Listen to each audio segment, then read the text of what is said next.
saudara-saudara dimanapun berada. Perkenalkan, saya Jurita Ahmad SPDK, penyuluh agama Kristen non-PNS Kota Tarakan. Senang berjumpa dengan Anda semua. Biarlah kita semua senantiasa ada dalam keadaan sehat ya. Amin. Oke saudara-saudara, sebelum kita mendengarkan firman Tuhan, mari kita berdoa. Tuhan Yesus, kami serahkan ke dalam tangan-Mu pemberitaan firman ini. Haleluya, amin. Dan hari ini saya rindu mengajak kita belajar bersama-sama dari Kolose pasal 2 ayat 6 dan 7. Sekali lagi, Kolose pasal 2 ayat 6 dan 7. Pertama, saya mau bertanya, apakah setiap orang percaya yang melihat video ini merasa bahwa sudah menerima Yesus Kristus? Amin ya. Ya, saya yakin dan percaya kita semua sudah menerima Yesus sebagai juru selamat kita sebagai pribadi. Lalu kalau kita sudah mengatakan kita itu sudah menerima Yesus, maka sebenarnya apa yang Tuhan ingin kita lakukan? Apa yang Tuhan inginkan dalam kehidupan kita? Yang pertama, hendaklah hidupmu tetap di dalam Dia. Ya, kamu sudah tinggal di dalam Yesus ya. Jadi hendaklah kamu hidup tetap di dalam Dia. Hidup tetap dalam Dia itu bagaimana? Ya, melakukan semua perintahnya, taat kepada setiap firman-Nya, seperti itu, menyenangkan hati Tuhan.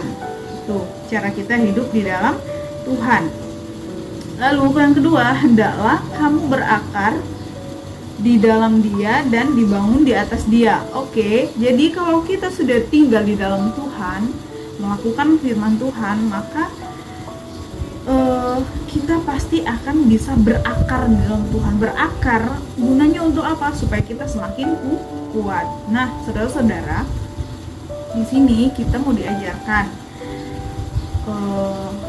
tentang benih. Seumpama benih yang ditanam di tanah yang subur, seperti itu. Kalau sudah benih ditanam di tanah yang subur, otomatis dia akan berakar lalu bertumbuh. Seperti itu juga kehidupan kita. Tuhan menginginkan supaya kita berakar dan dibangun di atas Dia. Supaya apa?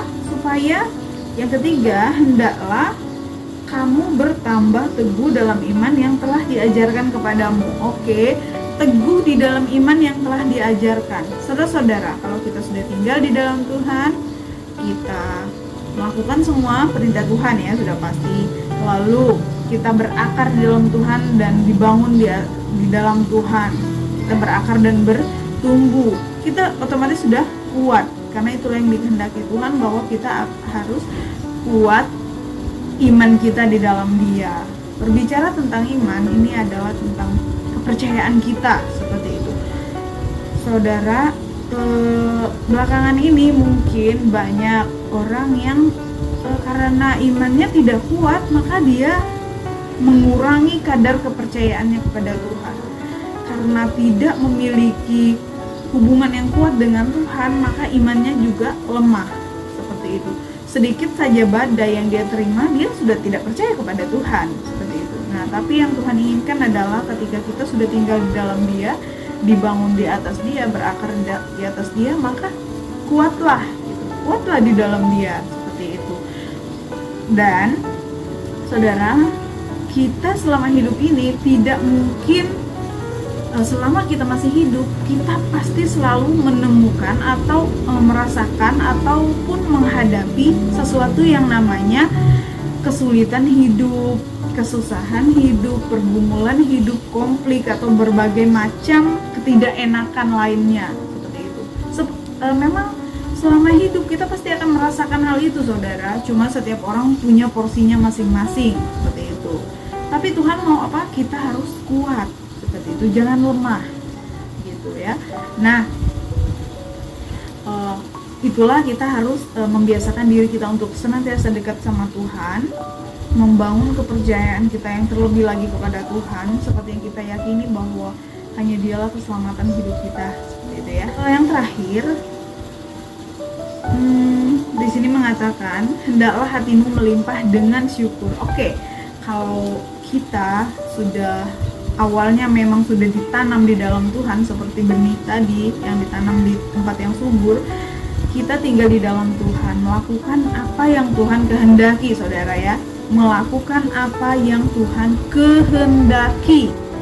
Nah, otomatis kita akan bertumbuh dalam Dia, menjadi semakin kuat di dalam Dia. Maka apapun yang terjadi dalam kehidupan kita masih bisa bersyukur. Nah, seperti itulah, kita masih bisa bersyukur. Pasti bisa bersyukur kalau kita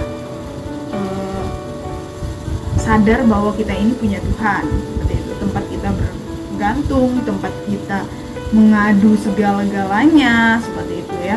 Nah, ibarat pohon tadi saudara, yang tadi mungkin hanya sebenih kecil yang ditanam berakar lalu bertumbuh, semakin dia tinggi dia akan semakin kuat gitu. Jadi meskipun ada angin yang menerpa, dia tidak akan goyah. Karena apa? Karena akarnya kuat, tanahnya subur, seperti itu. Nah, demikian juga dengan kita. Kalau kita sudah tinggal di dalam Tuhan, sudah melakukan semua yang Tuhan mau, tidak mengecewakan hati Tuhan, kita sudah bertambah teguh, iman kita tidak mudah goyah. Apapun yang terjadi, kita tidak akan mundur, kita akan tetap maju bersama dengan Tuhan. Amin firman Tuhan. Kita berdoa. Tuhan Yesus, terima kasih kami sudah belajar dari firman-Mu. Biarlah setiap orang percaya boleh semakin teguh di dalam Engkau. Terpujilah nama-Mu Tuhan. Haleluya. Amin. Saudara, terakhir, karena kita masih dalam masa pandemi, kita berdoa bersama-sama semoga pandemi ini cepat berlalu. Lalu apa? Menaati protokol kesehatan, menggunakan masker, ya, menggunakan masker, rajin cuci tangan, membersihkan diri, jaga jarak, ya kan? Nah, sayangilah orang-orang yang ada di rumah, keluarga, dan tetap antisipasi, waspada, karena virus tidak terlihat, tapi kita harus waspada. Oke, puji Tuhan. Shalom, Tuhan Yesus memberkati.